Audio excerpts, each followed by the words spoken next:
No radio? No problem. Stream us live on saga960am.ca. You are listening to New Theory Radio.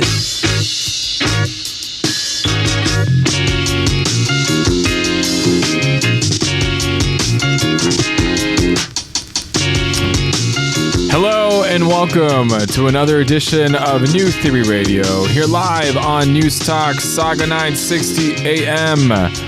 My name is Nav Nanwa. I am your host, and this is the show where we theorize on all things current affairs, pop culture, New Theory Radio, and everyday life. I thought I'd let my little background singer just speak a little bit. It is Sunday. It is right before the start of Christmas. We're approaching the tail end of 2019. But it seems like there's a lot to talk about this year, even as we approach the end, especially this week. There's a lot that happened this week. And before I sort of jump into the topics that we'll be theorizing about, I do want to mention the guests that I'll be having on. I'm going to have two local comedians. They actually do a podcast called The WetBeak, which is available on Spotify and iTunes. Very hilarious, very tongue-in-cheek, very raunchy, but they're two great guys. I got James Cummins as well as Rahil Shaikh, and they're going to be joining me in just a few moments to talk about a bunch of things that have happened this week. Number one, Trump impeachment. Yes, Trump got impeached this week, meaning that he'll have to face the Senate and can be potentially removed from the office. It's interesting to see how far this has actually gone, and the fact that the vote for impeachment was there, and we're getting ready now in the U.S. to see pretty much see a case taking place in the Senate to see what the future lies for Donald and whether he'll still be president in the next few months, especially since 2020 is an election year. So I want to get both Rahil and James to chime in on this and really just want to figure out whether this is going to be the thing that gets Trump out of office, or is Trump going to remain in office, and are we going to be subjected to an election next year where Trump's going to be the opposition trying to defend his post? I don't know, but I want James and Rahil to chime in on that with me, and it should be interesting to see how this plays out, because it was huge news this week that this impeachment has officially taken place, and we'll be seeing Trump sort of basing the music when it comes to his future as the president of the United States. I also want to talk about the Barry and Honey Sherman murders. So this week, some new developments came out. This story for the last 2 years, very sad, but also very interesting in the sense of the twists and turns that it has been taken, since the incident took place, almost exactly 2 years ago, when both Barry and Honey were found murdered in their mansion. And obviously both of them were Barry specifically was the head honcho when it came to the pharmaceutical company Apotex. But this week, it pretty much came out that both the Toronto Police Services and the Sherman family were now cooperating and were embarking on a further analysis on some of the information that they were able to uncover over the last few months. And if you ask me, I feel like this murder case, or whether you want to call it a murder or not, because murder-suicide, or was it a murder, we don't know.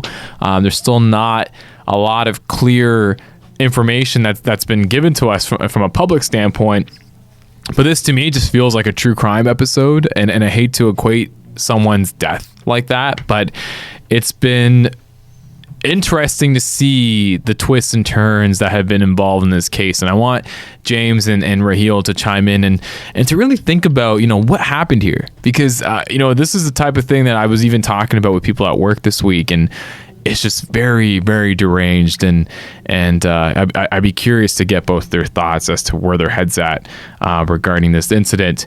And then we're gonna switch gears and talk about a bunch of pop culture happenings this week. One of them will be Eminem versus Nick Cannon, which has been blowing up online. Nick Cannon's been releasing, I think, 4 diss songs to Eminem. Eminem apparently had a verse out on a Fat Joe album calling out Nick Cannon and Mariah Carey, because apparently Mariah Carey and Eminem had a brief sort of 6-month fling like back in the day.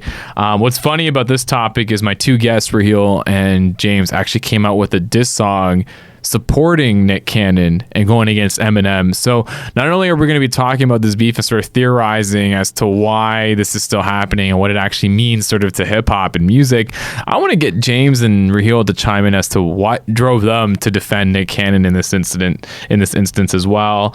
Another thing that's been blowing up is the movie rendition of Cats. Cats came out on Friday. It's getting historically slammed in every single review that I've read. Apparently, the director, apparently Universal had messaged a bunch of theaters on Friday saying that there's going to be an updated version that they're going to be giving to a bunch of theaters that have updated graphics apparently, but I'm not sure if that's going to make the movie good. But I've never seen a movie get this panned. Not after its release, but even before it's released. As soon as the trailer came out, I think everyone just thought this was weird. And I know a lot of people that love Broadway that are obsessed with the musical Cats. So to see this take place is very funny. But we'd love to get James and Rahil to chime in on that. And then last night, Eddie Murphy came back to SNL, which I thought was pretty cool. So I managed to catch that, and being that both James and Rahil are comedians, I thought it'd be great to sort of chime in and get their perspective on this sort of comeback run that Eddie Murphy is going to be embarking on for 2020. And then we're going to wrap things up on the show for our everyday life topic. I mentioned earlier, Christmas is on the way. It's officially December 22nd, so you have 3 more days to get your Christmas shopping done, or 2.5, because if you're sitting at home, you're clearly not doing it right now. But Christmas regifting, I want to get people's thoughts on sort of the etiquette around regifting. Now, have they ever regifted a present before? Have they ever received a present that they thought had been regifted? Have they ever donated a present that's been gifted to them in the past just because they didn't want to offend the person that gave it to them? We're going to be talking about that as well. We're going to take a quick commercial break, but when we come back, I'm going to be joined by James and Rahil, and we're going to get things started here on New Theory Radio on News Talk Saga 960 AM.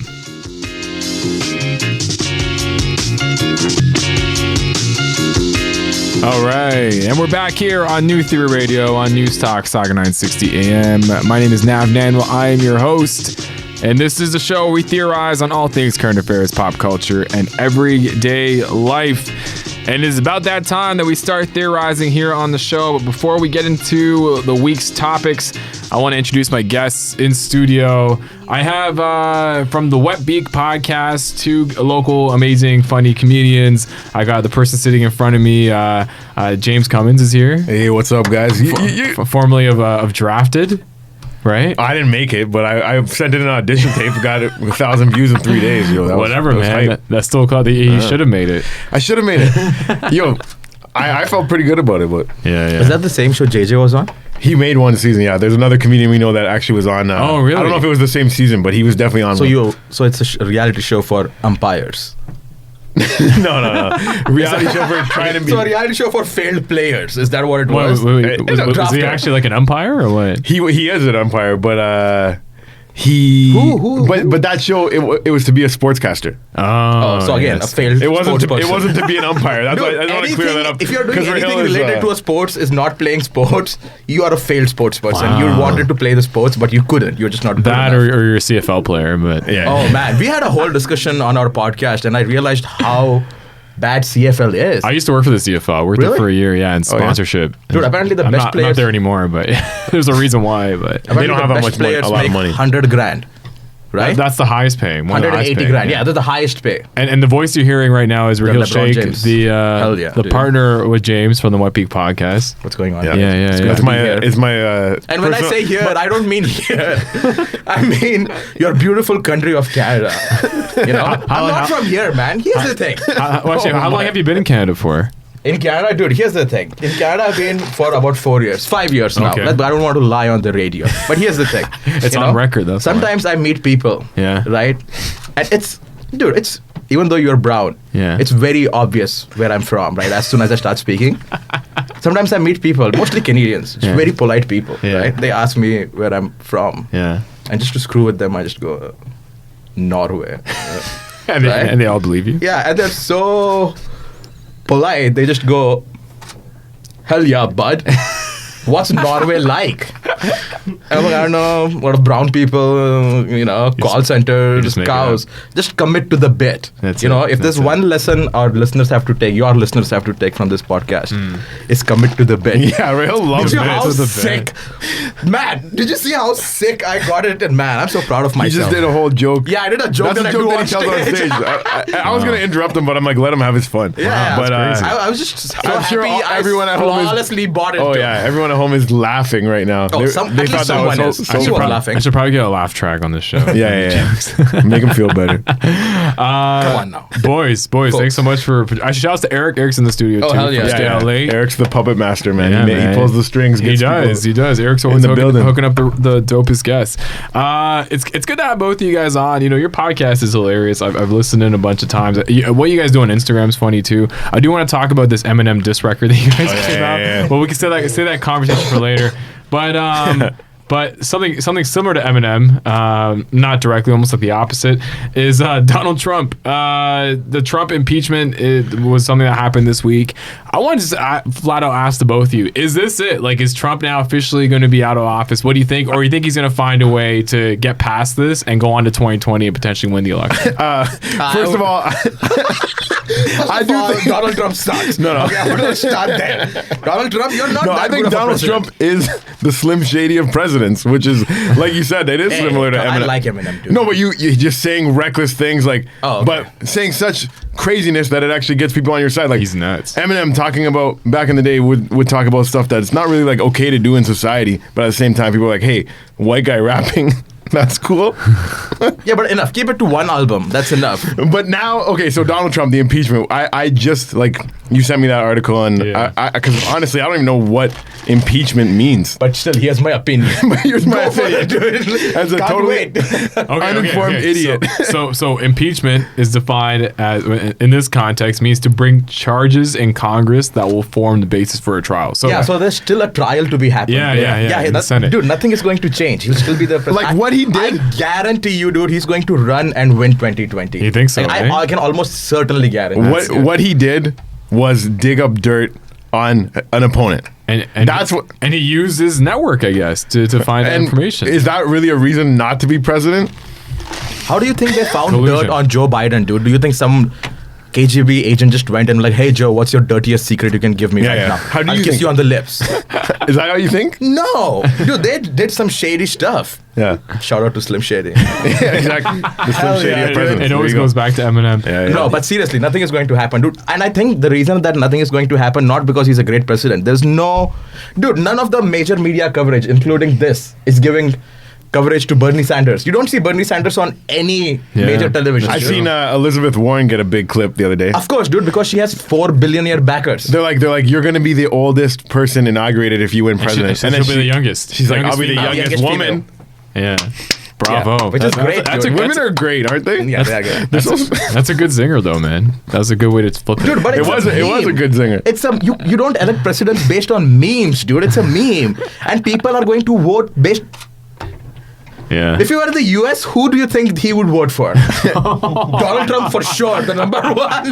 No, I wouldn't vote at all, but because that's true. Honestly, like I'm not smart about politics. That's even worse. I feel like if you're not voting, no, you gotta vote. You gotta vote. I didn't vote. Did you guys? Oh, you didn't vote? No. Was it because don't say that you on couldn't radio, decide? bro. Come on. I didn't vote, and honestly, if I voted, it wouldn't have made a difference. Actually, I don't think I'm allowed to ask you if you voted. Yeah, I think that's a rule. Well, so don't just give out your answers, bro. But Donald Trump. We're the bad boys of Canadian comedy podcasting, so I'll tell you, I did not vote. No, I can't vote. Oh, okay. I'm a permanent resident. Oh, okay. So you still have to wait. So are you planning on becoming a citizen? No. Really? I don't want to become a citizen because if I become a citizen, I lose my Indian citizenship. No, you don't want to lose. Don't want to do that. Yeah. You know, I love Shah Rukh Khan, bro. Yeah. This guy really misses India, like to the point where he misses it a lot. And I ask him, is it that great? And he's like, it's not even that great. I just want it back. I actually went for the first time ever, man. 2017, because my wife was born and raised there. You're married? Yeah, I am. Yeah. Good God, dude. I have a kid too. I just had a kid a month ago. Really? Oh, congratulations, man. Wow, dude. You do not look like you're married or have a kid, dude. Boy or girl? People usually who are married or have kids are so tensed with life, they have creases on their forehead. Dude, that's how I'm too. I'm hiding it. God damn. It's also lack of sleep. But it's... I went to India for the first time when I was 29 years old. I'm 31 now. What place? I went to Delhi, then I went to Punjab. Of course. Delhi was crazy. Yeah. I was just like, didn't know how to take it in. And then Punjab felt like Brampton. Like Punjab felt cool. Yeah. Like it legitimately, I went to a plaza in Brampton Punjab. feels like Punjab. It does. Come on now, boys. Let's be respectful, okay? Yeah. I don't want to start a war. They brought the Punjab to Brampton. Yeah, they brought Punjab to. There was an instance where I was at a plaza with my aunt, and I was just like, you know what? This literally feels like something close to my house in Brampton. Like it just had that vibe. Yeah. And yeah, man, it was nuts. And then considering what's going on, like I didn't put it on the topic list, but everything in India right now is kind of crazy too. But but it's interesting. You guys think that Trump's gonna just kind of move forward and continue his conquest of whatever he's. He said doing. that. I don't know. I don't know if he's gonna win next one, but I think if I don't know what an impeachment really does to you. I don't know if this is gonna if it makes it him unable to be president again or what. So can I tell you? Actually, yeah. I think here's what's going to happen. Here's what's happened. Play by play. Impeachment. They gather enough evidence to go into a trial against you, right? So if they go in a trial and they find you guilty, then you can't run for president. But if you're not found guilty, you can still run for president. Yeah, I think he's not going to be found guilty. You don't think he'll be found guilty? And that is going to make him even more popular among his supporters. There's like all these conspiracies that the Republican Party won't allow him to leave because then it's like showing weakness heading into the next election. Plus, there's a lot of people that feel. I was watching SNL yesterday, and we'll get into that too. But that's the only coverage I really saw of the Democratic debate that happened this week. Was just their parody skit. And there's a lot of people that feel like there isn't that one candidate to get behind. Everyone's endorsing Yang right now, like a lot of celebrities are. Yang Gang. I love Yang. Yeah, if I was in America, I'd vote for Yang. I vote for Yang too. Because he's Asian? No, because he's offering people like $1,000 a month. He has clout, man. Everyone in America is going to get $1,000 a month. And why do you think that's so good? Because he's Asian. He's done the math. That's out of his mouth, yo. Did he actually say that? He said that. Dude, he's like, and those of you guys that don't think it's possible, I'm Asian. I've done the math. Wow. Drop the mic. Dude, it's called universal income. Oh, I'm definitely cheering for Yang, but I don't even think he'll be the leader of the Democratic Party. Dude, it's called universal income. It's very, I don't know, dude. It's a very complicated concept. When you think about it, money is paper. Make it. No, it's not. Come on. Dude, be smart. We are trying to attract listeners to our podcast, The WetBeak. Hashtag The WetBeak at The WetBeak.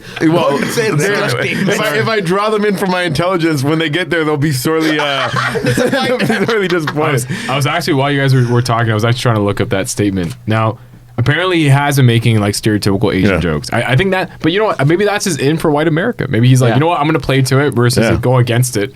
Because if you think about it, when Barack Obama ran, it was very much like black empowerment. Like, here's Barack Obama, who's like going to try to become the first black president. And he was very much around change. Maybe Andrew Yang feels like he needs to be in on the joke to really get some people behind him. He seems to be... Barack Obama. He's definitely in on the joke. Barack Obama won the Nobel Peace Prize. Can you... You know who else won the Nobel Peace Prize? Gandhi. He had to you said some bad... free an entire country. Yeah. But you were Peace Prize. You were talking trash about Gandhi the other day. Obama had to a lot of people that hate do Gandhi, drone strikes. I didn't know that until recently. He was telling me some of Gandhi's... a lot of people like dislike what his role was in partition and all that. Yeah. Dude, here's the thing. I am mature enough to say this guy is good and this guy's bad. He had some good qualities, which were he freed 1.3 billion people from slavery. Okay? His bad qualities, he liked to sleep around with the ladies. Some young ladies sometimes. Oh, is that one of his bad qualities? Oh, yes. Oh, my man was a player and a racist. He did not like people of certain races. Yeah, no, that's what I heard. I heard he was very nationalistic, like he just India for Indians. Yeah, no, I heard that he was very unfavorable to Sikh people too. So, oh, really? Yeah. So actually, Jyoti's nodding her head. My station manager. Are you? Is she anti-Gandhi? No, she's a Sikh, so she knows. Okay, so I'm going through this impeachment stuff. So so mind you, this has only happened 2 times before. Nixon happened with Nixon, and he resigned because he knew he was gonna get booked. And then Clinton, I think, he just wrote it out. He wrote it on the end of term. And then pretty much it just was one guy got it for Watergate. Nixon was Watergate. Yeah, right? Clinton was for being a sexual deviant. Really? Yes. Was that actually the case? That's what you can get impeached for? Come on, man. Boys will be boys. Dude, you are president of United States of America. You can't. Dude, how is this not going in your head? Actually, but you can't cheat on your wife as the president? Andrew Johnson in 1868 was impeached. He was accused of, among others, dismissing his Secretary of War against the will of Congress. So he actually did something that was somewhat, I don't know, a lot different than Watergate scandals and sexual predatorness. But I don't know, man. I think the fact that it's so tough right now in the U.S. to get something passed and to make action happen, I can see this riding out. I can see this being unresolved even heading into the election, that they'll have no choice but to let them run. It's crazy, and I can see Trump finding a way to extend it too. Can we make a bet right now, dude, you and me? What? $50 on Trump? 2020. I've lost on Trump once before. Oh my gosh! I bet against Trump in the last. I used to have a gambling problem, and I bet, and my bookie I didn't mean to laugh at that. It's fine. It's fine. Those days are behind me. Those days are over. Yeah. But yeah, in that. Okay, so the day that Trump got elected, there was a line for Trump not to win. Basically, it was like he was very expected to lose at that point. Yeah. Like early in the day, it was like there's no way he's gonna win. So I bet $800 to win 300. Yeah. Stupid. Anyways, I go to a movie. On the way there, on the radio, they're saying there's no way Trump's gonna win. He'd have to win this state, that state. Very unlikely. Blah blah blah. Go to the movie. 2 hours later, I come out, turn on the radio. It's almost impossible for Hillary to come back now. Trump is almost certainly going to win, and I lost money. It's crazy how Trump winning. You almost did it. You almost. I saw the F. Everyone remembers where they were when Trump won. It was a week of my wedding, and I remember just staying up and just watching. I think I was working on some wedding stuff and watching the coverage. Yeah. And just being disbelief. This is a bad joke. CNN's full of fake news right now, and then. It's just like when you ask people where they were when 9/11 happened, right? It's very it's a big life moment. Do you remember where you were when Obama won though? Because I do. I think I was at home. So I was at Ryerson pub night, and they when he won, they played "My President Is Black," and it's the first time I saw a black mosh pit, yo. Oh, it was it was dangerous, yo. How else are you gonna celebrate Brock's victory? Oh my god. Yeah, it was hype. Barack Obama winning was drone bombing. Sorry, when? What? What the heck? Okay, moving on. So what do we got? So do you guys feel? So wait, what's the resolution of the vote? You think Trump's gonna win next? Oh week? yeah. Okay, so you want to bet on it? Yeah. This is on the record. This is gonna be airing tomorrow again. I say he wins $50. Okay, fine. I'll bet you. You have to say who wins, though. You can't just be he doesn't win. I can't. But there's not even a Democratic candidate. That's why I'm saying he's going to win. Okay, that's not fair. So wait, are you saying that whoever they choose as a Democratic candidate won't be a good enough candidate? Dude, I feel if they should be giving Bernie Sanders a lot more TV time. He has not been getting any TV time at all. With that rally he had in Brooklyn, yes, it was rammed. No one cared, dude. Yeah. And he has zero billionaire backing. Yeah, he's all grassroots. Yes. And so Democratic Party doesn't want it. Dude, they're going to screw him over again like they did last time. Yeah. They put Hillary on the front running. It's going to happen.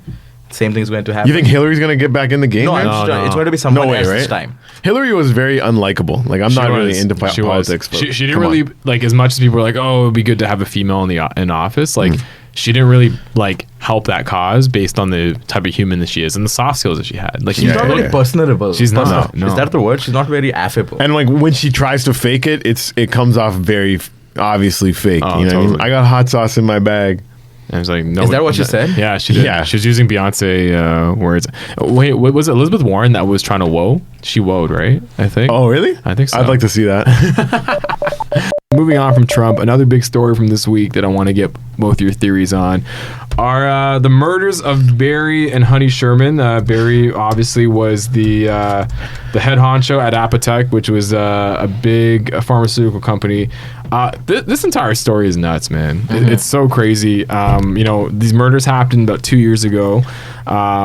There's been a lot of different twists and turns. There's been someone thought it was a murder-suicide. Someone thought maybe one of them killed the other. I don't think it was someone. I think it was their nephew. There was a nephew that thought. I think it's their nephew or that someone related to them. Someone related to them was convinced that they had marital problems. That was the case. Now it's coming out that it might be an actual homicide. And then you had at one point the Toronto police come back thinking that they can't figure it out, it's inconclusive. And then you had the family go hire a private investigator. Now you got the private investigator and the family working with Toronto police because apparently there's like new findings. It's just craziness, man. This just feels like a true crime podcast, if you ask me. What do you guys think happened here? Like, what do you like, considering the people involved? And again, like, we're not trying to make light of an unfortunate situation, but I like, it's just nuts to kind of see this happen in our backyard, and the fact that like there hasn't been a resolution 2 years later, and usually when it involves someone of high stature who's made a ton of money, usually you can put the pieces together regarding how something like this took place, but as of this day, we still don't know. Yeah, and that reward too, dude. They offered a reward of $10 million. $10 million. I told them before the show. You didn't believe me. It's pretty crazy. I think. So, dude, here's my theory. Like, if they offered a reward of $10 million, $10 million, and they still got nothing. Here's some homeless guy, some crazy person just got in there, just got crazy lucky, murdered them, and probably stole like $300. And just left, and he just doesn't know. But did you hear about how... That's what you think? That's your theory? I genuinely think that's what happened. Come on. But apparently the bodies themselves were like left as like statues. Like because there's like these two statues they have in their house. So that was new details that came out this week.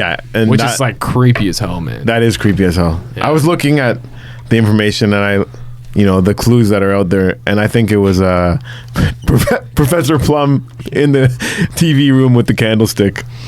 What? Really? Is that Clue? Yeah. Okay. Sorry.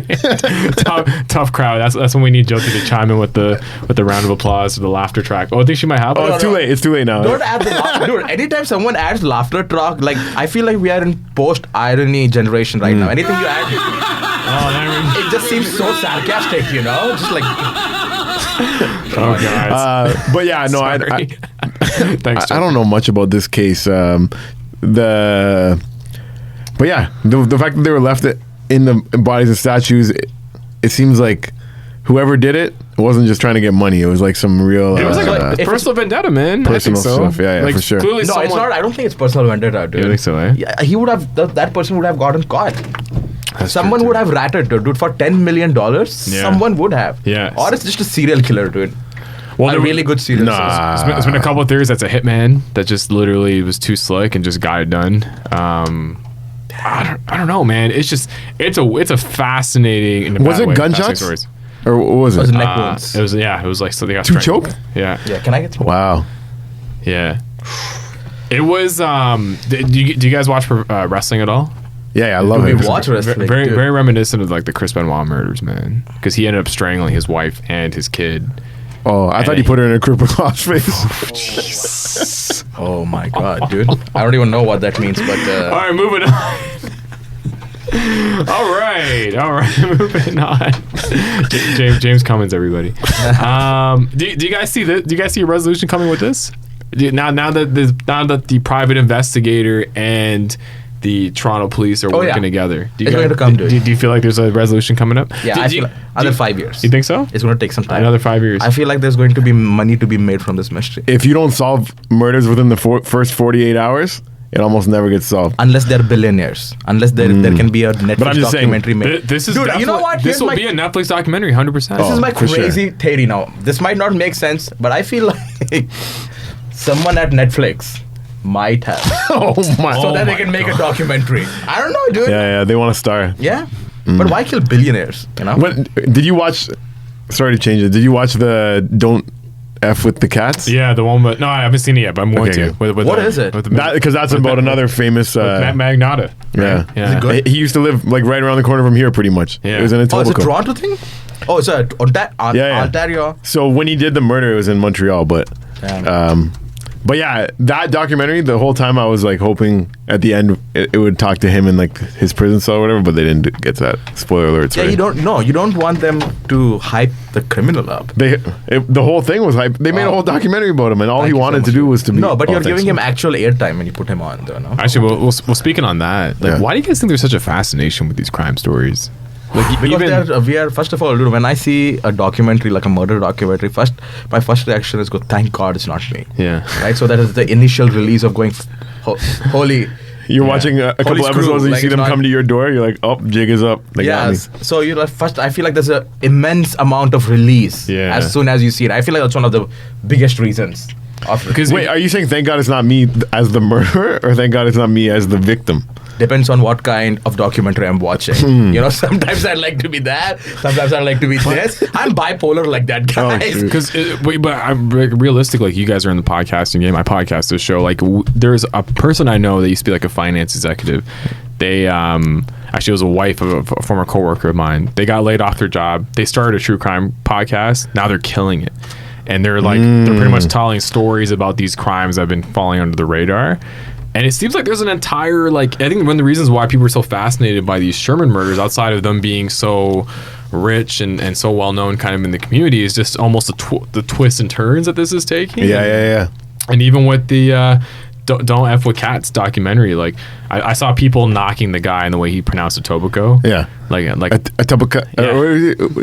Yeah. How did he say it? You didn't see it? It was like, Etobicoke or something. Or Etobicoke. Yeah. Etobicoke. Yeah. It was like brutal. But there's like, Netflix has made an entire like stream of these documentaries that constantly are coming out. I find them fascinating. Like, I always thought, like, when I was interested in these types of stories, that maybe I should become like a lawyer or a criminologist or something. But maybe you should have maybe we should do a true crime podcast. All three of us, they're actually like, they are a hit. Yeah, they are. I don't like it, and people can't get enough of them. You're making all right. You're out. I guess it's just me and Nav. Come on, dude. My models say no, dude. You're making money out of someone else's misery. Come on. It's not even a Netflix documentary. You're going to talk on a podcast which 100 people listen to. No, but they actually, that's the thing. They actually catch fire. Like, people really like them. It's a good market for it. I don't know. And let the product, dead people be dead. The product is the mystery, not the people bringing it to you. So, as two not so known guys, you know what I mean? Because you're out. Yeah, I'm out, dude. But I will be back on the podcast. Just saying, there's a podcast about the Sherman murders, and I heard it's really in depth. You should check it out. It's with Nav and Jam Easy, and it's very, very successful, and they're making tons of money. And there actually would have been this third member, but he decided to cut himself out. He burned himself, as we like to say, at the WetBeak hashtag. The WetBeak. What was the parody one that Funny or Die made? It was about the guy with the penis drawings. Have you guys seen that one? American Vandal. Yeah, American Vandal. Yeah. I liked the first season. I didn't really watch the second season. American Vandal was so funny, dude. It was so good. I actually never watched it, but you know what? There's a market for parodies now too, which is for sure. There's always been a market for parodies. It's always, whenever there's stuff going on, there's somebody doing a parody of it. Hashtag the WetBeak. I'm gonna be honest with you, dude. Our content is just parodying other people. We have zero original content. So like zero originality, suck, bro. Like we suck. Okay, hey, come on. Like there is no original. We just make fun of other people. No. What? I wouldn't say that. No. We are pioneers of comedy, dude. We break barriers every single day when it comes to comedy. A fresh off the boat Indian and a proud Brampton waste man. Eastern and Western cultures collide. Do you guys find it crazy that the Sherman Mansion is demolished? No, like that has something to do with the murder, do I guarantee you? You think so? Oh yeah, 100%. Wow. You think somebody's to destroy the clues? Wow. So whoever set up the demolish, we just got to look at who did that. No, it's not that easy, dude. It's very convoluted. Convoluted meaning noun. Because the murders happened in the house. Meaning if you have sorry. I feel so bad laughing during the segment. Like sometimes you just got to explain words. I don't know what convoluting means, to be honest. Do you not know? No. Hey, let's help him out, dude. Like that. My. I know what having. I'll look it up. Just like I know what having convulsions means. No. You're not even close, dude. So pretty much the words of the episodes are impeachment and convolution. Yeah. Convoluted. Adjective. Sorry. Intricately. Oh, I got to explain what intricately is now. Oh my god. No, I got it. So it's especially if an argument, story, or sentence extremely complex or difficult to follow. Yeah, like exactly. The word. Exactly like the word convoluted. Whenever I hear a word I don't understand, I'm gonna say that word sounds a little convoluting to me. No, that's the wrong way to use it. You don't use. Why are you using such convoluting language? You don't use convoluted to describe language and words. You use convoluted to describe schemes. Yeah, to actually describe plans. Like an incident. Man, it's so tough, dude. Like, English, do you speak it? Huh? Come on, dude. Oh, man. James Noun does not speak English. James Noun's actually a pretty cool name. You should. That should Do be you know his James Noun? James Jamesy Cummings. Yeah, James Jamesy Cummings. But that's an interesting point you bring up, man. Like that, you think that's the mansion being demolished because the murders took place in the mansion, and the city approved it being demolished. You would think that. Can you look it up? Who demolished it? It's someone in their family. Someone in their family requested it. Yeah. Ooh, so you think it's an inside job then? Who reaps the benefits of their murder? Who reaps the benefit of their? No, because I feel like I contradicted myself. Because first I said it was like a homeless person. Then I went serial killer. Now I'm saying it's an inside job. My bad, guys. I don't know what it is. It is. Hold on. I think the producer just got a call. We're getting taken off the air because Rahil's getting too excited. Actually, is this show a wrap? I'm like, okay, no, she's no, Jyoti actually loves it. Wait, okay. The city approves a request by the family to demolish the Sherman mansion. So it just says family. Yeah, it's not a particular person. So you know what? The family might have justified saying, you know what? We don't emotional attachment here. Yeah, emotional attachment. But the reason was, dude, they wanted to get rid of that weapon.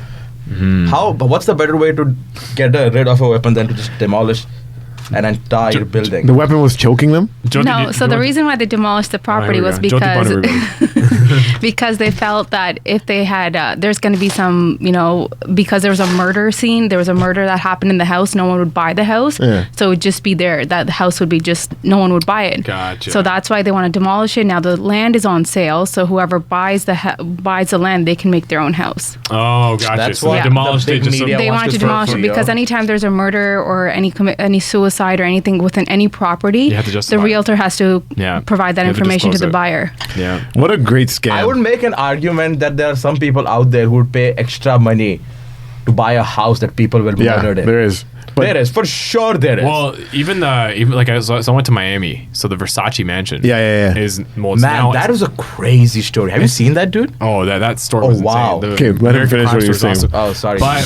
But that's now a full-fledged restaurant, and it's so crazy because when my wife and I went to Miami a few months ago, we didn't go to the restaurant because we didn't have time, but we're literally walking on the steps that he was found dead. Like, it's just, that's the entrance. Like, they didn't get rid of it. Wild. And like, commercialized the death good. Because we had just watched the American True Crime. It was great? Yeah, it was awesome. Yeah. Was it better than the OJ one? The OJ one's the best, though. Yeah, okay. I gotta check this. But the thing with OJ, dude, I saw the ESPN documentary. Oh, Made in America's way better. Made in America's awesome. And then you see that, you're like, I saw it the other way around. I saw No. So here's the thing. The thing with Made in America, the first 3 episodes, dude, I didn't know who O.J. Simpson was. Yeah, so the first 3 episodes is just to show why was O.J. so important, why he was such a cultural icon. It was like, so American Crime Story, that's what it's called. The first with O.J. was almost like, because I watched that actually before I watched the documentary. So at first, like, oh, this is actually a pretty cool documentation of what took place. And then you watch Made in America, you're like, wow, this is like a really well done documentary that it almost made American Crime Story almost look like a parody film. Yes. Like it almost looked like actual research was done. Yeah, especially when you look at the way people are acting, like, David Schwimmer acting like is it Rob Kardashian? Yeah. No. Yeah. Like you're almost like, okay, this guy's like nothing like the real guy, obviously, and like you just see a lot of the funny stuff that's associated with it. Actually, totally off topic, and again, and I hate to digress, but there's a Jordan Bulls documentary coming out in 2020 about last season. Michael Jordan. Oh, come on, Rahil. No, so at Jordan Bulls. as you're wearing Jordan 4s. Oh no, I thought you know who Michael Jordan? Do you know who Michael Jordan is? No, I know. Who's Michael Jordan? But Michael Jordan is the arguably the greatest basketball player. Okay, good. But they're actually right after King James, at King James. Whoa. Dude, don't. No, that's a bad take. That's a bad take. Just let me digress quickly. Damn. The same team that made Made in America made this documentary in the last season of the Bulls, which is coming out next year. That's totally digressing. But that's going to be a 30 for 30? It's going to be. It's almost like presented by 30 for 30. I love those, 30, but they released a trailer of it last year saying it's coming in 2020. He's still alive, right? So Michael Jordan, of course, yeah. He's smoking a cigar right now. He's loving the fact that you're wearing Jordan 4s. Damn, dude, can you imagine how much money he must be making? And he's still not a billionaire, eh? Do you guys see? He's not? He's not. He's not a billionaire? Sucks. I think he's a billionaire. Considering his licensing, come on, Jordan's probably a millionaire. He owns a basketball team. I'll look it up. Yeah, look it up. He's not a billionaire, dude. There's only 2,000 billionaires in the world. One last question regarding this murder. So we joke that we see like a Netflix sort of podcast thing taking place. There's already a book written by someone at the Toronto Star. They came out with a book about this a few months ago.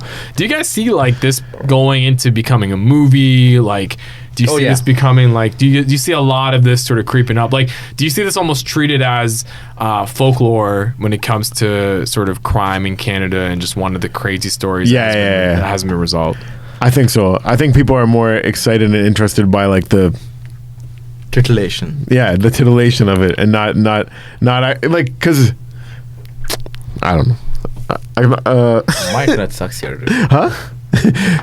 No, but there are a lot of people that don't want to really hear about the story. So it's just another rich guy, right? That's the thing. There's not something to hate in this. It's not like when you hear about some say, oh, teenage girls are getting murdered, whatever, like serial killer. That's like something that people are wanting to track down the murderer for a different reason, because it's like scary. It's terrifying. But when it's like somebody just killed these 2 billionaires, it's not like people are like, oh, they're gonna come get me. They're just thinking, I want to know like the mystery behind it, like who's getting the money, what this, and that. Because if you think about this, like one of the other cases that's so prolific in sort of Canadian crime is like Paul Bernardo. Yeah. Whenever they've decided to make anything around that, there's always an uproar like, no, you shouldn't.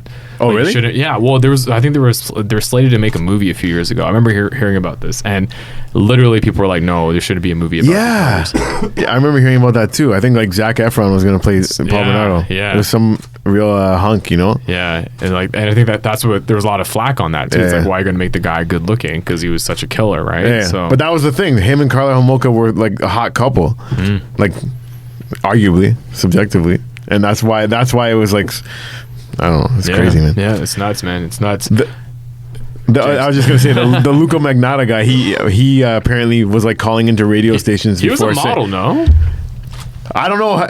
He made himself appear to be a model. Like apparently he made all these like extra accounts, like Luca Magnotta fan pages and all this stuff. I really gotta watch that doc. And he started a rumor that Carla Homolka and him were like romantically involved, crazy. and he would like call into radio stations and be like, I need people to stop saying this, it's not true. But it was like he's making the rumor, and he just wanted his name out there, kind of thing. I feel like I remember when that case dropped, didn't like Carla Homolka actually come out and say, I don't know this guy? Like I think probably something like I honestly didn't know much about it before the documentary, so I don't remember much. I remember hearing the name and not like, I didn't realize what a messed up thing it was. Like this guy, Adipicoke, man. Adipicoke. He cut off hands and feet, and he sent the hands to the Liberals and the feet to the Conservatives. He did that? Yeah, Justin Trudeau's in the documentary like, I don't know why we got hands. I don't know what that's supposed to mean. I like feet, dude.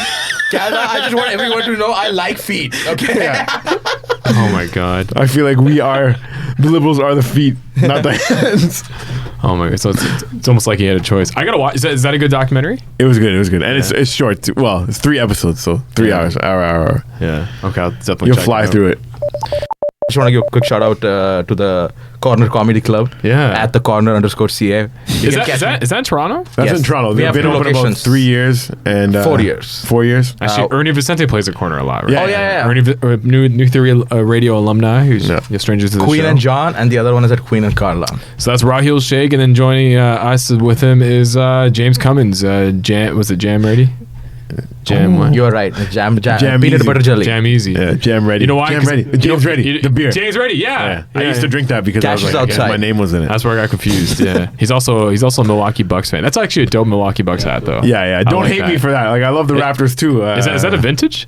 Like, is that like the old logo? Like no, it's like I bought it like a year ago, maybe. That's sick, man. But it looks like old school. That's me being a hat guy. Like, do you ever find that nowadays, because the Raptors are so good and people are so entrenched with like repping Toronto, that it's hard to wear like another team's hat?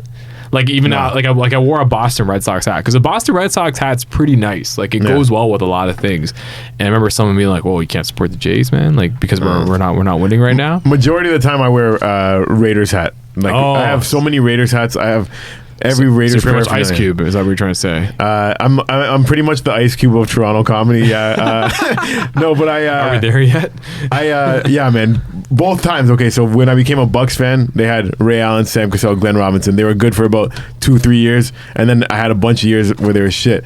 Whoa, another one. Sorry, guys. Raiders. When I became a Raiders fan, they had a great team. Well, at least and then they've been bad for 17 years after that. I became a fan in like 2000, 2001, and they have had 2 good seasons. Yeah.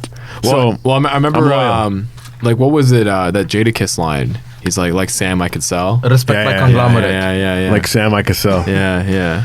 That's amazing. And we got Eric in the studio too. Eric's hanging out. Yeah, Eric's. Yeah, Eric's.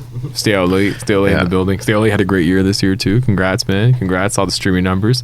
Let's move on. Speaking of streaming, speaking of music, it's funny because when I had Stay Out Late in the studio, we actually had a long debate about Eminem and his beat choices. And in the last, I guess, couple weeks, Eminem and Nick Cannon have reignited their beef, their 10-year-long beef, which consisted of Eminem sort of, I think, initially on Relapse, making fun of Nick Cannon and Mariah Carey. Apparently, rumor has it Eminem and Mariah Carey had a fling for 6 months, and then Mariah Carey had that one song where she like, "Why Are You So Obsessed With Me?" Yeah, "Why So Obsessed With Me?" Like, and Superman, I think, was about her. Yeah.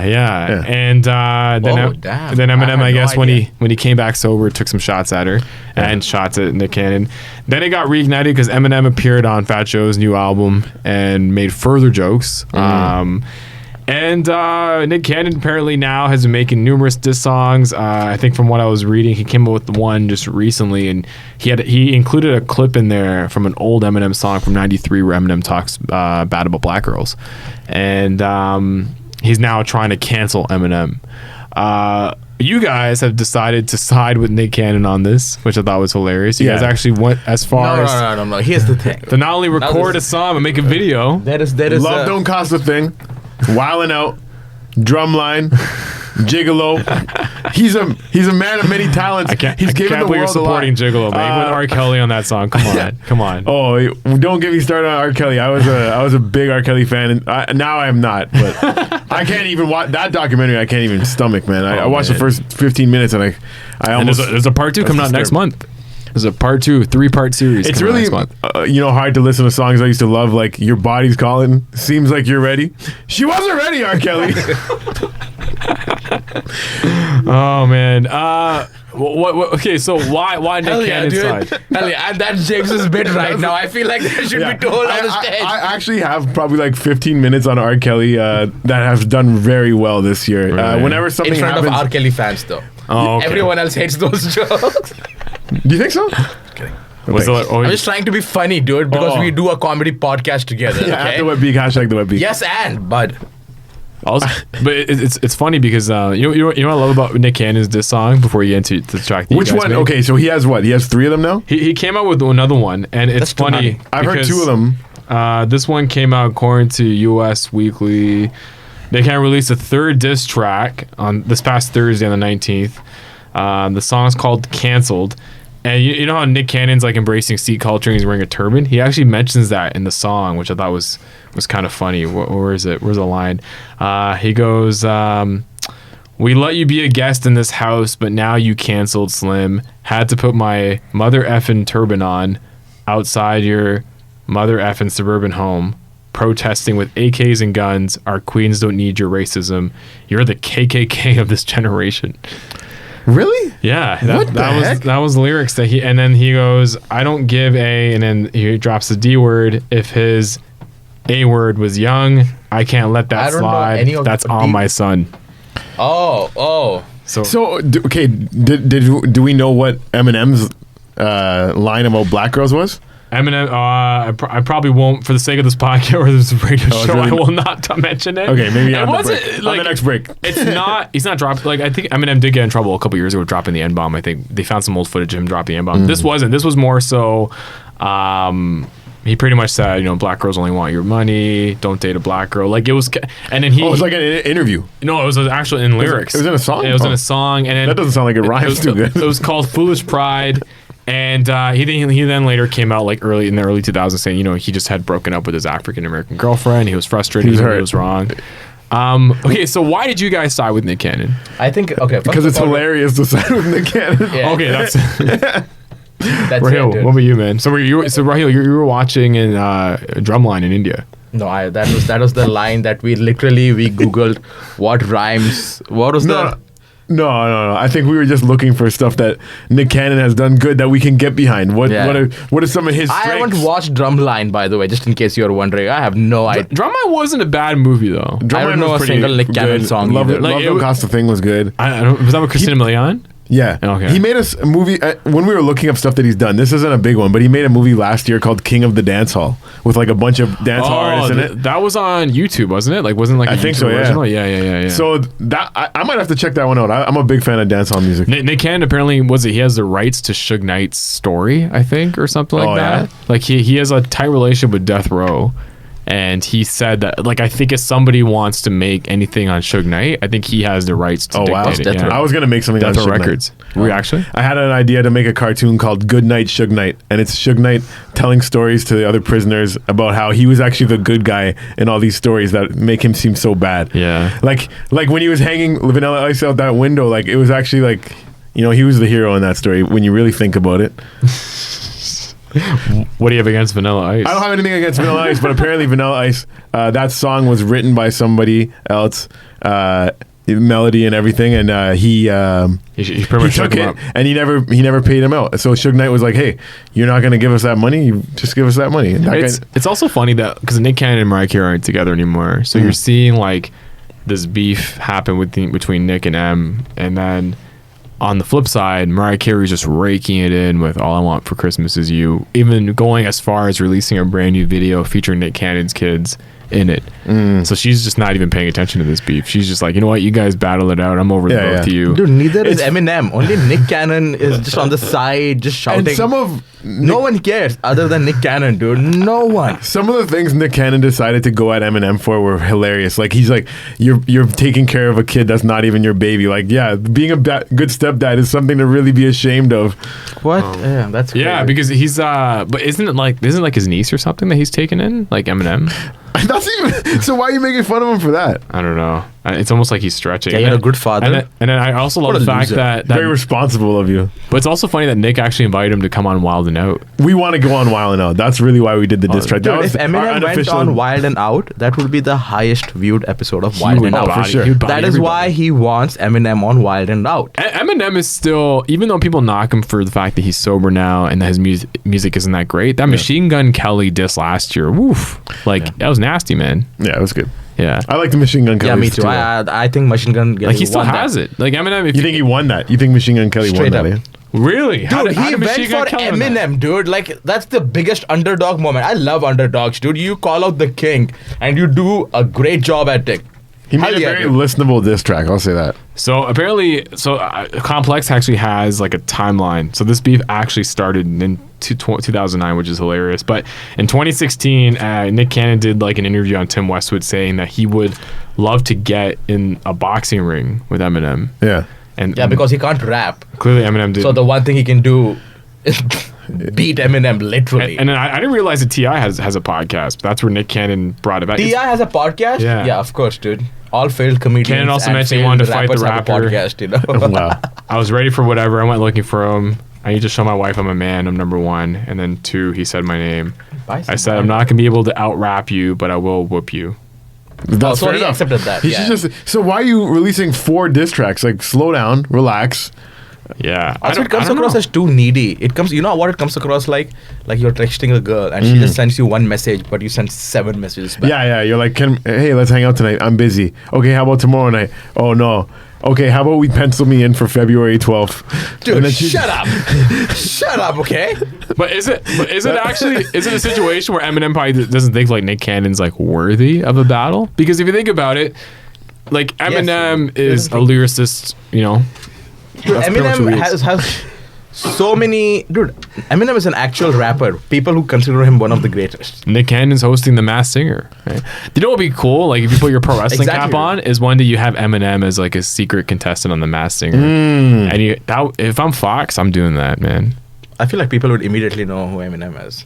But because he sang on Superman, so if anything, I think any chance of Nick Cannon getting Eminem on Wild 'N Out was gone after he's saying stuff like trying to cancel him. Yeah, trying to cancel him because it's no longer fun anymore. You know what I mean? We're not just taking friendly shots at each other. About that rapper. Okay, so the other day I was listening to just songs on YouTube, right? And he's the guy from Straight White Male. No, not Tom McDonald. The guy from that reality show, Heavy Flow.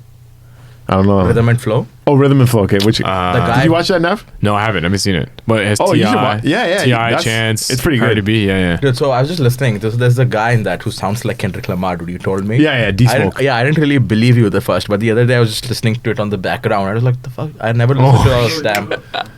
Work clean, man. All right, the mic is off for Rahil. He's on a timeout. I told you. Hey. Did you believe me, Jyoti, when I said that he's more reckless than me? No, I did not just drop it recklessly, dude. I was just take a break. Confused. Take your time. I had another question. It wasn't Kendrick Lamar. They sound very similar. Yeah, exactly. Yeah, it's eerily similar. No, that's hilarious. It's really. Really. I haven't seen that show, but I remember.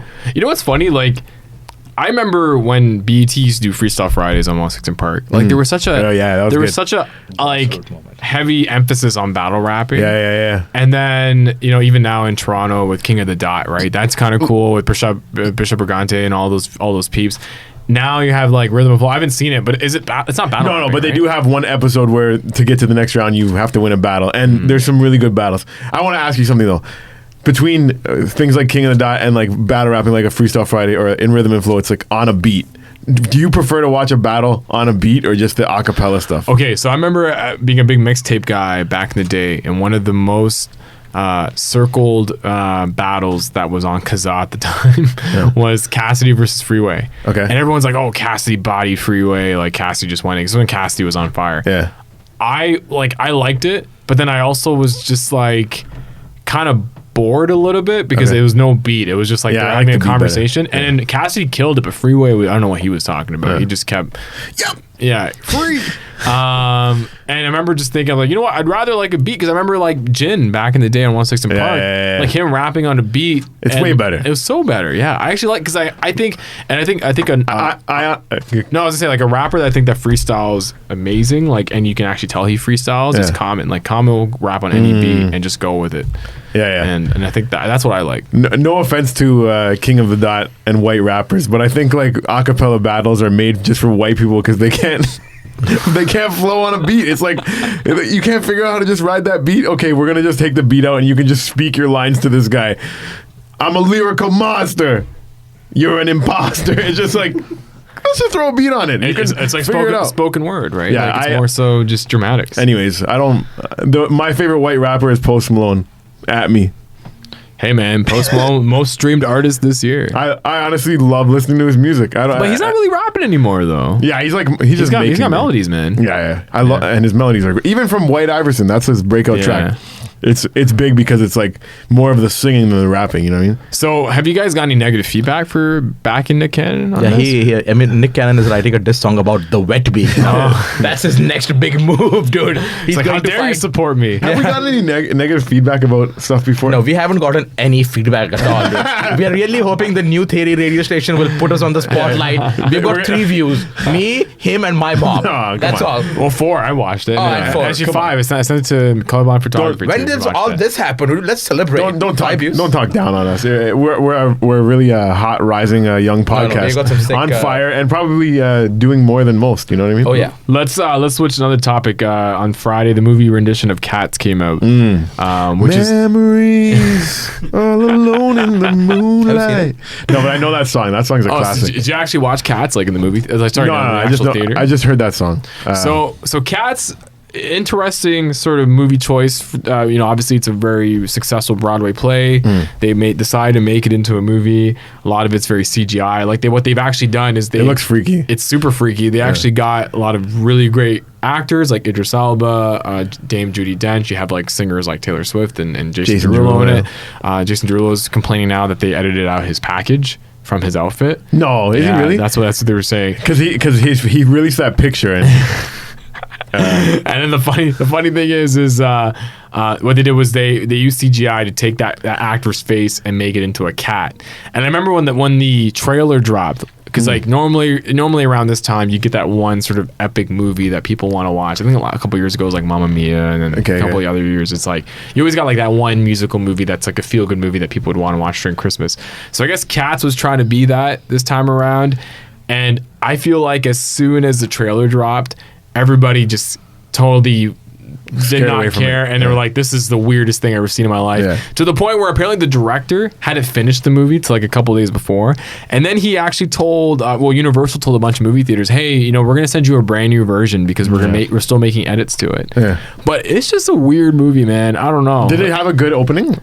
Let me double check. But it got like the reviews are hilarious. Like even the one that the New York Times, the one that the Globe and Mail wrote. Like I'll read you the headline because it's just crazy how much this movie is getting slandered. I've never seen a movie get slandered this much since like I think Geely with like Ben Stiller. That was a classic. And Jennifer Lopez. So the Globe and Mail's headline for their film review is Me-Ow. The Celebrity Jam Cats is a horrifying monstrosity that deserves to be buried in the world's largest litter box. Damn. No, that's a diss track if you ask me. Yeah. Meow for sure. Did you guys want to see Cats? Like, was Cats your jam or what? No, but I think we should maybe watch it and give a review on it. Yeah, that's the content we do at the. That's the kind of stuff that we do. Like real original stuff. We really people that things that people have never done before. Yeah, that's what we do. Exactly. Like one of the things that we followed closely is do you know what I'm gonna say? No, I'm sorry. As you were saying, the first line of this review is hilarious. The guy goes, "All 9 of my lives passed away while I was in the theater watching Cats." Everyone's just with the cat like phrases now when it comes to reviewing this monstrosity of a movie.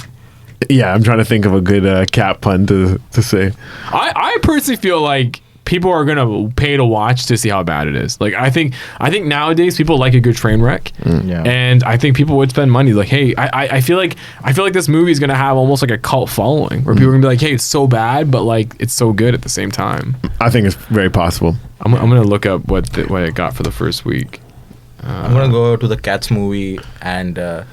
Just nod my head and disapprove. Do you guys like cats or cat? Like, are you guys more dog? No, we're definitely a dog podcast. Again, don't just make general statements. Are you a cat guy? I love cats. I love dogs. But what are you more if you had to have one in your house? Am I adopting these things? Yeah, it's something to live with. You know what I mean? That's a tough one. Abigail Shaikh. Was she gonna be a cat or Abigail? Is that that's his go-to pet name? My girlfriend's name. Abigail's nice. Your girlfriend's name? I thought it was the golden retriever in The Office. What? Dude, be respectful, yo. Come on, shit. Abigail, she's going to listen to it tonight. I also just realized that this movie is out the same weekend as The Rise of Skywalker. So I heard bad. I heard that one is getting bad too. Yeah, bad reviews. So according to Hot New Hip Hop, I don't know why they're writing about cats. HotNewHipHop.com. The Rise of Skywalker projected to demolish Cats at box office. During one of the last weekends, Rise of Skywalker has been predicted to beat out the disturbing film adaptation of the famous Cats. Cats is projected to make 14 to 17 million in U.S. ticket sales, while the Rise of Skywalker is supposed to make 95 million. That's crazy. It's like 1/5 of like what the Rise of Skywalker is going to make. But you know what? Maybe Cats will bounce back, man. I think so. Everyone's giving terrible reviews of Skywalker, though. Did you? It is, yeah. Yeah. That one's like people were excited. Like Cats was like, this looks weird. Yeah. Skywalker, people were excited about, and they were coming out disappointed because it's considered the final film, right? Is that what they're saying? Well, I'm sure they'll find other ways to monetize Star Wars. Not wanting anymore. Really? What they really need to do is just make a movie about Darth Vader, and because that's all anyone wants to see anyway. Is that the next? Because they've done origin stories on what the Death Star and like. Did they? Well that one like mini one. Yeah, I actually liked Rogue One. That was pretty good. It was a good like standalone. That one had like a little Darth Vader scene in it. It did, yeah, and it was so good. Yeah, was Hayden Christensen Darth Vader in that? No, right? No, I think it was just a guy in a mask. Yeah. What was actually? I think Sheamus was Darth Vader in that. No way. Sheamus the wrestler, yeah. He was I think he was Darth Vader in that. Wow. Yeah. Wow. Who would have pictured that? I didn't know that. Were you guys big Star Wars peeps or what? No, but I liked Empire Strikes Back. That was my favorite one. Yeah. I've seen them all. I'm not a big Star Wars person. I'm more of a Marvel guy, if you ask me. But you know what? I do like the experience of going to a movie theater and watching a Star Wars movie because they're just so epic. Like when you see the intro, when you see like a galaxy far away, like it's cool, man. Like great it's cool. Music. Every movie has that opening. Well, I don't know. Like, I'm hearing mixed reviews about this one too, man. I haven't heard anything good. I've heard only bad. Yeah, I've heard a lot of people think that like it was super rushed. I heard that even the integration of Princess Leia was very forced because they used old footage of Carrie and they put it in. Did you guys see the new Christopher Nolan movie's trailer? No, but I heard it looks crazy. What's that one? What movie is that? Christopher Nolan's one of my favorite directors of all time. Tenet. Dude, that trailer. Oh my god, dude! Christopher Nolan is the king of the like his trailer game is crazy. It's crazy. I still remember when he dropped the trailer for Interstellar. He dropped it a year before it's supposed to come out. I haven't seen that either. It's great. It was nuts because usually they say, hey, this coming November, whatever. Yeah. He just goes a year from now at the end. And I was like, this is so sick. Like, only you should watch the trailer Tenet, dude. It's nuts. Yeah. Dude, even the music in that 2-minute trailer, it's crazy, dude. And he doesn't give anything away. Is he Hans Zimmer again? Probably. No, it's not Hans Zimmer. It's not, eh? Some guy called Ludwig. Childish Gambino's producer. Yes. Really? Yes. Crazy. Dude, the music is nuts. Yeah, because Ludwig actually did Black Panther too. Nuts. Wow. Yeah, dude. Also, dude, it doesn't give away, but it gives away everything. Like, you need to look into the trailer itself. There are some things happening in the trailer. Okay. Can I give you like? Yeah, give me a Cole's notes if you want. Here's the theory here's what the movie talks about, right?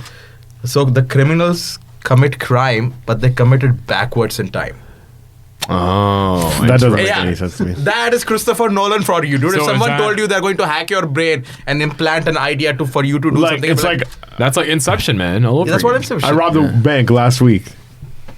Is that me doing a crime backwards in time, or am I unrobbing a bank? That is what we are all going to wait for, dude. I have no idea. What is that? Dude, if I knew what that meant, I would be Christopher Nolan. I'll probably have to watch that trailer because that's crazy. You're almost like, are you preventing the? Dude, there is a great scene in there where they are afraid they're going to there's a car going in front and they're afraid that this car is going to hit them because this car is crashing. Yeah. But it's crashing in reverse. Oh. It's going back to normal very state. Confusing. Again, it's Christopher Nolan. Yeah, Have you seen the movie Inception. Prestige?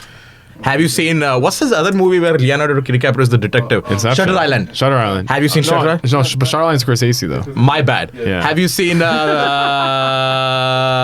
the other one you said? Dunkirk. That's a great movie. Dunkirk was awesome. Dunkirk was great. Was awesome. I haven't seen that either. Prestige was a great movie. I feel like people don't give enough credit to Prestige, dude. I feel like Prestige was a very underrated movie. I gotta watch it because that's one of the magician movie, and like the Nolan catalog because the Batmans are obviously up there. Yeah. I think the Prestige doesn't get as much love. I gotta watch it. Dude, I rewatched it like 2 months ago. And Interstellar has become one of my favorite movies, man. Oh man, I forgot about Interstellar. I haven't watched it. It's one of your favorite. It's one of your favorite movies. It was awesome, man. Okay, I gotta check it out. Interstellar was like because it just changes in the middle. Yeah, as long as it's like a different movie. Favorite movies. I want to give out a favorite. My shout out. This is not a bit. Okay. This is my favorite movie. Another Rahil Shaikh bit. Do you know the movie Old Boy? The Chinese, the Korean. Spike Lee made a version. It was horrible. Yeah, it sucks, dude. But that guy's original name is Park Chu-woo, right? Yeah. He has another movie that came out in 2016 called The Handmaiden. It's a 2.5 hour, 3 hour movie, dude. Absolute zero fat. Really? One of the most. Dude, like there's a plot twist every half an hour, dude. Really? It's one of the best. That seems like a long time to wait for the next twist. Half an hour? Yeah, you said there's no fat, and then it's like every half hour something happens. Every movie has one plot twist. Come on. What are you talking about, dude?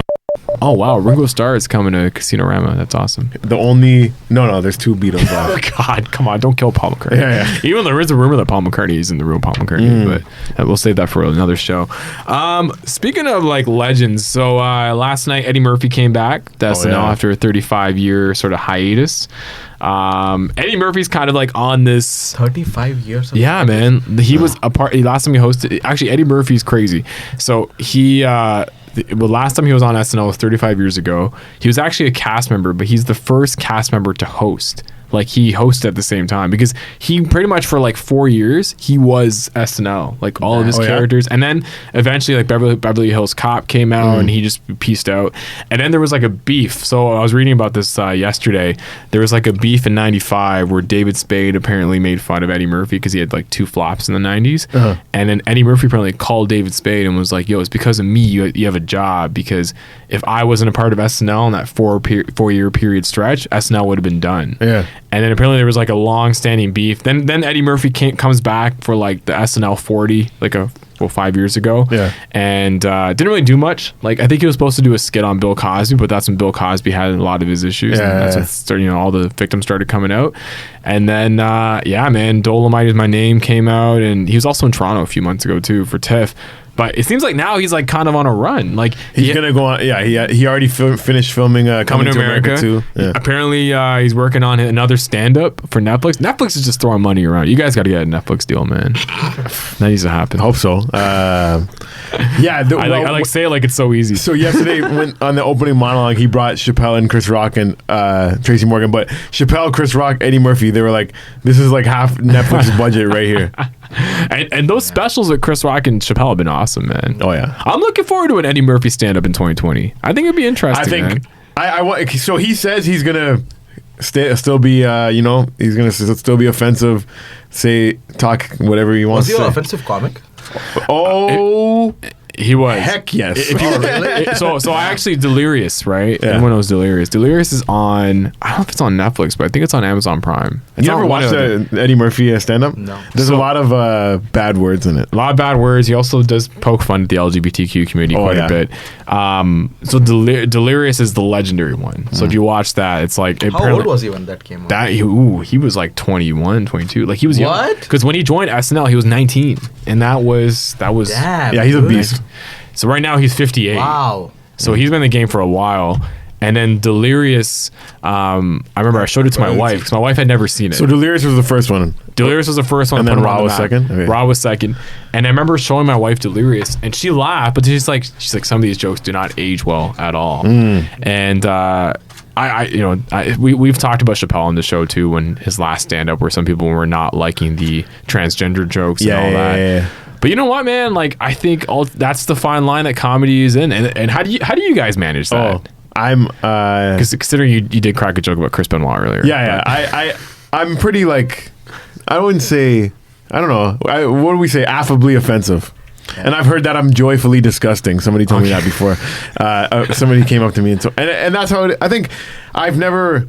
The jokes that I tell that are offensive, you can tell that I'm telling it from I'm just having fun place. I'm not like hateful. So I think I get away with certain stuff that other people wouldn't. But at the same time, I'm still a straight white male, so I don't get away with that much. Like, you got to be a little bit careful, but I still try. Yeah. Rahil, what about you, man? I don't know, dude. I just try to be funny. I genuinely believe, dude, you can get away with anything as long as you're funny about it. Yeah. But at the same time, there will always be people who are mad about it. So I don't really care, dude. I write things that I like to talk about. Yeah. If people hate it, they hate it. If they like it, they like it. You can't really control and constrain yourself, dude. You know. Yeah. There's some people that say cliched, but you gotta let art flow. Oh yeah, you gotta let art. You can't conform. No, you can't. Or else you're not. Especially while you're writing, dude. You just gotta let it flow. This is actually, I've had a number of comedians on the show, and this is a comedy I love asking comedians, especially in the climate that we're in now. There is a microscope on you guys, like the fact that, especially when you guys are in the scene so much, in the local scene, and chances are, some of your bits are being filmed or you're filming them yourselves because you want to add to your portfolio. Like, there is like a lot of people that are like, oh, you said this about this person, or you said this about this community, and like, people love to accuse people nowadays and really call them out. It's cancel culture is real, man. It is real, but I think the cool thing about it is it actually makes, as much as they say, oh, we're canceling you, there's a market out there for that offensive humor. Like, when it comes to comedy, being canceled for jokes, it doesn't really work. Like, okay, so Shane Gillis got kicked off SNL. Oh, hooray, we canceled him. It also led to him getting his name out there, and now he's booking headlining gigs all over the place. He's getting opportunities with like people like Norm Macdonald, reaching out to him. He was the Trump supporter? Is that what he was? No. He said a racial slur on a podcast. Oh, okay. And he's probably said more offensive stuff than that too, but I don't know. Like, we're big Shane Gillis fans, me and Rahil. And because a lot of people were like, oh, they're looking at him as a Trump supporter, but he's making fun of that. Like, he makes like skits like making fun of the dumb, stupid white guys. Like, if you give yourself a chance to watch any of his comedy, you realize that. But if you see him saying one slur on a podcast, it's like, oh, he's one of those racist white people. But I don't think so.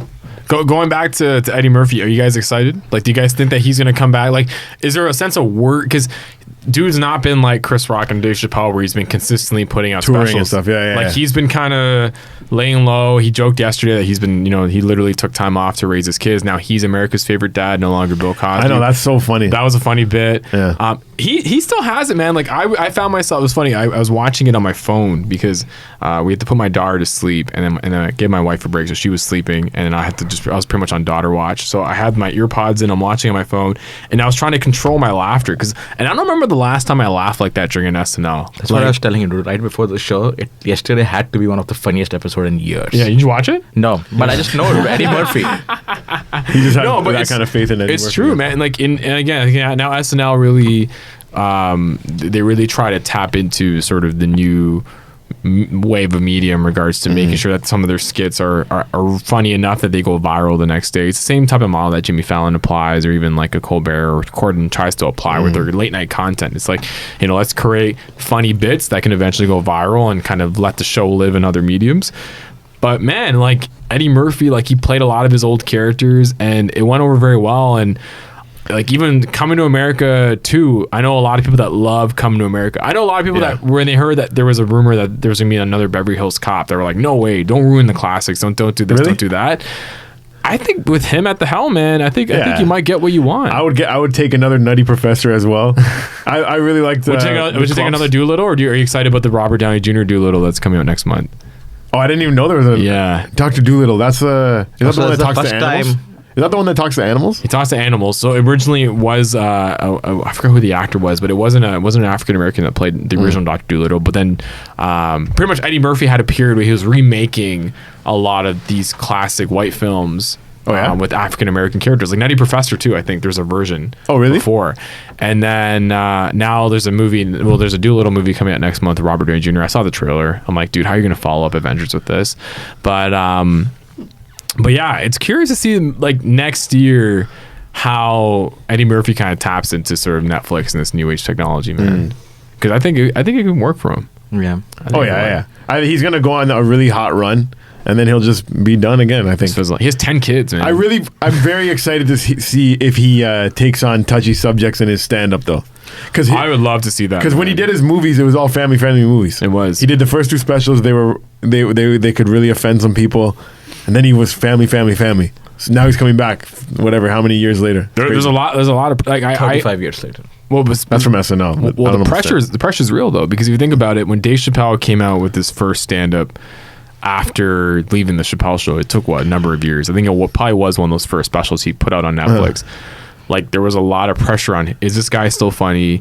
How is he going to address some of the stuff that had taken place? And like I think Chappelle's done a great job. He's still one of my favorite comedians of all time. That's my favorite. I think with Eddie too, the fact that there were a lot of people kind of in the mid sort of late 90s, early 2000s be like, oh, what kind of choices? What was that one? Dilbert. Or Dilbert or Darbit, or I don't know. The one Norbit, which was like horribly panned everywhere. His version of Cats, pretty much. Wasn't there like Bowfinger or something like that? Didn't he have one like Bowfinger was with Steve Martin, I think, too. Yeah. He had a run, and then I think he was in Tower Heist, which I didn't watch with Ben Stiller. But if you go on his Wikipedia, there's his last like 10 years of movies I've never heard of. Oh, really? Yeah, they're just like under the radar. I'm assuming either they were pretty bad that he didn't want to release them, but they were bad. Yeah, according to Jyoti. Jyoti's a big Eddie Murphy fan. You watch them all? But you know what? Do you feel like... I'd be curious to see what he talks about, because I think there's a lot of material out there that I think in Eddie Murphy perspective might be refreshing. And he used to use the F word, as in the one that makes LGBTs mad. He used to use that a lot. Yeah. So I just wonder how much he's going to... He's not going to use it. Come on. You learn, you grow with times. Yeah, I guess it's different now. Yeah, things change. What are some of your favorite comedians? Dave Chappelle. Yeah. Rodney Dangerfield. Ellen DeGeneres. Yeah. Andrew Dice Clay. Nice. Patrice O'Neal. Those are my top 5. Patrice O'Neal, R.I.P., man. Yeah. Nice. Patrice O'Neal and Norm Macdonald. Really? Yeah. 2 of them. Yeah. Patrice O'Neal's an interesting choice. Is that based on because I've only seen him when he did the roast. He was just so funny, man. You should see his stand-up, dude. His stand-up, Elephant in the Room. Yeah. Everyone go home and check out Elephant in the Room. and you're gonna love it. Yeah. Also, his One Night Stand on HBO. All his specials, dude. It's yeah. And there's another guy that was part of that whole circle that passed away. Greg Giraldo. Yeah, Greg Giraldo. Yeah. I don't know much about him. I hear a lot of good stuff about him though. He was amazing on roasts, dude. It's nuts. But Rahil being such a big fan of Norm, like he's got me like checking out like some of his clips on YouTube, and that guy's hilarious too. Norm Macdonald has a Netflix show, doesn't he? Does he have a Netflix? He got cancelled. Oh, he got canceled. Really? What did Norm do? What did he do? Yeah, some reporter That's a cancellation that I missed. Yeah, some reporter asked him, "What do you think about Roseanne Barr and Louis C.K.?" Oh, and he was just like, "I don't think anyone can know what they went through because they lost like $35 million in a day." And they're like, "Oh, so are you blaming the victims?" He's like, "No, I'm just saying no one can know what they feel." Yeah. And then people are like, "Oh, he's insensitive." Yeah. Oh God. Yeah. That's the slippery slope, man.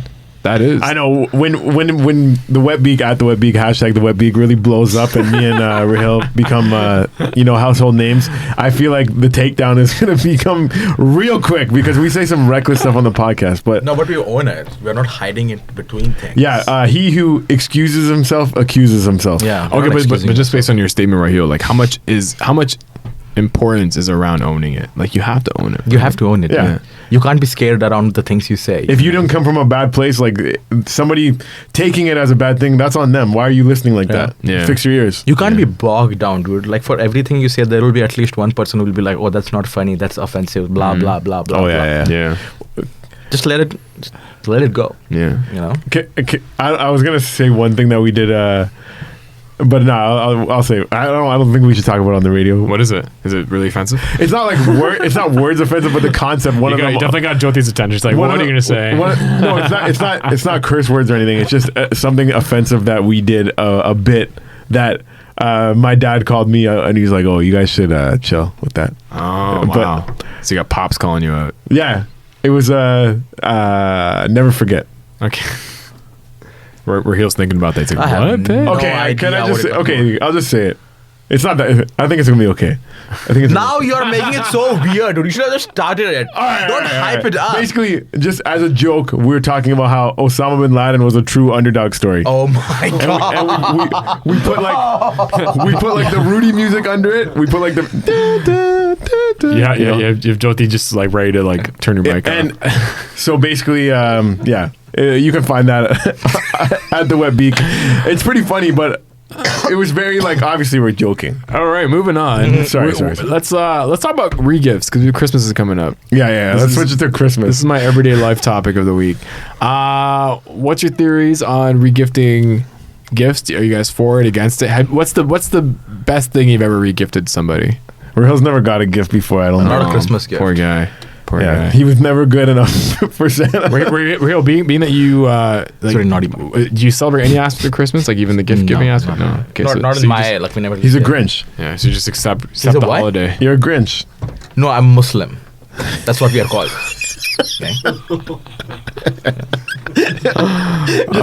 Just a bunch of Grinches. Yeah, we don't celebrate Christmas, dude. Did you ever believe in Santa? Or you never were raised with that? You know what? I would say we do celebrate Christmas, but I think the gift giving aspect of it. But Santa, I don't think Santa was never a thing in your house. Well, we would like my parents would, "Oh, Santa this, Santa that," but like it was never anything where you never believed. I think my dad told me straight up that Santa's not real. How old were you? I don't know, but I remember not being upset by it. But you went to school with other kids that believed, right? Oh yeah, I remember like. Isn't that crazy? Kids, like that you were walking around with that knowledge when you're like 8 years old. There was like I remember once being in like grade 1, and I think the teacher had asked, everyone shared their favorite memory from the holidays, like after like in January when we all came back, and I remember one kid just talking, "Oh, Santa gave me this," and and he wrote me a letter, and I don't know, like next year I'm looking, and I remember just even looking at that kid being like, "What an idiot, dude! I'm gonna ruin your life. I'm gonna drop this bomb on you. I'm gonna mess up your whole world." I say that as I have a kid of my own. I'm like, what should I do? Should I just tell her straight up that Santa's not real? I don't know. I think they figure it out. I think personally, I would let them believe until about 7 years old, and then the jig is up. I used to have issues with the song "I Saw Mommy Kissing Santa Claus" because I remember as a kid being like, "Isn't that bad?" Yeah. Like mom's gonna get hit. Regifting. What have you guys regifted? Here's my before? opinion about regifting. Right, I'm for it if I'm doing it to someone else. Against it if someone is doing it to me. So how do you know if it's a regift? in your eyes, bud. I can see you being a cheap sack of in your eyes, you know? I had one aunt that it's not that she would re-gift, but you could tell that she probably just didn't know you were coming over, and she would just give you something from like around the house. Like one time I got just like a big pack of batteries. It actually was useful because you can always use batteries, but it was just such a funny gift to give like a 10-year-old, just a big pack of batteries. That's hilarious. I think the most popular re-gift is like pot of gold chocolate, man. Oh yeah, those ones are pot of gold. About that you should put like a tracking device on one pack of pot of gold, and you should see how that just gets for the entire month of like from Christmas to like January. How that just gets I bet there's in the entire world there's only one pot of gold chocolate, and it's the same pot of chocolate that's just going around and round and round eventually and gets round. returned and gets sold it's again. just the same pot of chocolate, bro. What's have you guys ever been given a gift and you donated it? I had. I've actually gotten a gift that I can tell right away it was not like anything. Like it was just literally I can tell this came out of someone's drawer and they just quickly put it together, and I was like, you know what? I'm not even gonna open it. I wasn't even offended. I was like, you know what? I'm gonna donate this. Yeah. Because like I think someone else could benefit from it. And so you didn't even open the gift? Like it was in a bag, so I saw what it was, but I didn't like. It'd be funny if it was like at the bottom of the bag there was like $10,000. A pot of gold, maybe. It's like an iPad in there. I had no idea. But yeah, as far as donating gifts, I was actually given the gift of being hilarious, and I donate my gift of comedy every Monday night at 52nd Street Bar, guys. I host a show there, and you can find me at the corner. You sat at the corner. Do you actually have a show tomorrow too?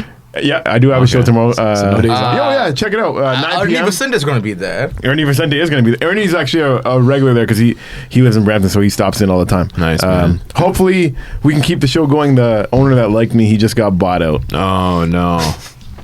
Dropping bombs on the radio. You got an exclusive. The owner of 52nd Street Bar has sold his business. No, just that there was a partnership, and there's one guy that really liked me, and he got bought out. So the other guy, we've barely ever talked before. I don't know what he's going to do with me. Crazy. Yeah. I know what he's going to do with you. Pat you on the back and tell you you're a good comic. Hashtag nice. The WetBeak at the WetBeak. Yeah. There you go. Sweet. Glass half full. I wanted to, on that note, I think that concludes sort of our interview portion of the show, but wanted to kind of ask you both, like, where can people reach out? I know you've already dropped the hashtag and the ad a bunch of times, but sometimes people are just tuning in now. You can find us at the WetBeak, hashtag the WetBeak. I'm at jam_easy, and this is at my name is Rahil Shaikh. I'm sure most of you guys know how to spell that. SHI. That's why I put it so long, dude. I'm a renegade. I don't want people following me. I'm an artist like that. Well, we'll definitely have that information in the podcast version of the show. Sweet. No, I want to thank both of you guys for joining us. Best of luck. Us, man. This was fun. Yeah, this was fun. I'm definitely gonna have to have you guys back. Maybe you have to come be a guest on our podcast anytime. And you'll be allowed to swear. That's like a roll your swear. Our producer will cut your mic if you don't swear, bud. That's what's up. You didn't drop what? I didn't drop anything. Say it now. Oh man. Yeah. No, but it was a lot of fun, man. It was great. We'll bring you guys back. And also shout out to your photographer, dude. This dude has not stopped taking photographs since we started, dude. He's just going here, there. I'm like, dude, my eyes hurt. Can you stop? Whenever you're paying this guy, you're really getting I'm just kidding, dude. Thanks so much, I pay him in brotherhood. Hell yeah, I'm a little brother, but sweet. Yeah, I'm a Nanwa guy, colorblind photography. This brings an end to another edition of New Theory Radio, but I do want to just note a quick programming update for next week. It is officially our year-end episode. Yes, we will be doing an episode to kind of commemorate the year that was in 2019. We'll still be theorizing on all things current affairs, pop culture, and everyday life. And I'm going to be joined by a mixed group of guests, a lot of familiar faces from New Theory Radio, past and present, that are going to be coming through and sharing some thoughts on the year that was, and maybe talk about some of the biggest news stories, talk about some of their favorite movies, some of their favorite sort of music, favorite trends from the year. So it'll be interesting to see different people's perspectives on all of that. I'm also going to be joined by at colorblind photography _ aka Amit Nanwa, the photographer. Yeah, he'll be on the show to share some thoughts as well. as I choke on my dry mouth. But yes, that'll be next week's episode. I'm super excited about it. I think it's gonna be fantastic, and urge you to tune in. And then from there, we're gonna be kicking off the new year, and I'll be sort of announcing hopefully next week our slate of shows for January. But yeah, thought it'd be good to kind of give you guys a heads up. So next week from 5 to 7 p.m. will be the year-end edition of New Theory Radio, and you never know who might just show up. So if you're a constant listener of the show, you'll definitely recognize some of the people that we're going to be having on, including individuals here that are that do shows regularly on Saga 960. We'll be looking to have a couple of them on as well, and it should be a fun time. We're going to make it like a pizza party. I just decided we're going to have pizza in the studio. So if you want the full experience, make sure you when you're at home or you're in the car or you're wherever, make sure you order a pizza from 5 to 7 p.m. and you can come join us as we celebrate the year that was. Maybe we'll throw in some decade stuff in there too. Well, Amit, what's your thoughts on this decade talk? Do you like the fact that we're reminiscing about the decade? Yeah, it's cool in all sense, but I feel like we should still focus on the year hand, right? I feel like everything else is being overshadowed by the decade, which is cool as well. The decade's a big thing, but I feel like we should still focus on 2019 and what happened. All right, cool, man. All right, well, Colorblind Photography _ has officially declared that we won't spend that much time on talking about the decade. We're just going to talk about the year that was. Maybe we'll throw in a couple of decade things. I think it's worth it. Some of these decade lists I find are hilarious.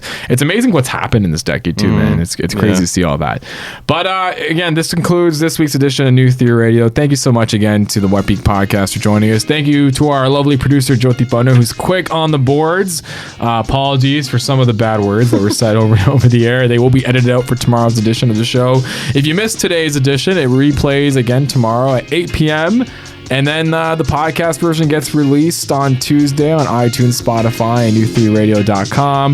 If you want to connect with me, it's at Nav Nanwa on Instagram, at nnanwa on Twitter. If you want to connect with Amit Nanwa, our photographer, it's at colorblindphotography _ on Instagram or www.colorblind-photography.com. If you want to connect with New Theory Radio, it's at New Theory Radio on Facebook, Instagram, and Twitter. And then, if you want to connect with Saga 960, please connect with us. We've had an amazing year, and we're going to be doing amazing things in 2020. It's at Saga 960 AM across the board. Thank you so much for tuning in, and you will hear all of us next time. Peace.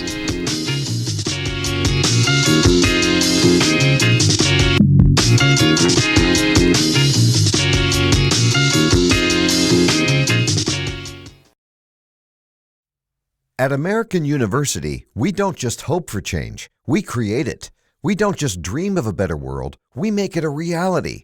With a graduate degree from AU, you'll access expert faculty and connections throughout DC to develop skills and experience to turn your passion into purpose. And that purpose can make all the difference in your career. Discover the difference a degree makes at american.edu/grad school.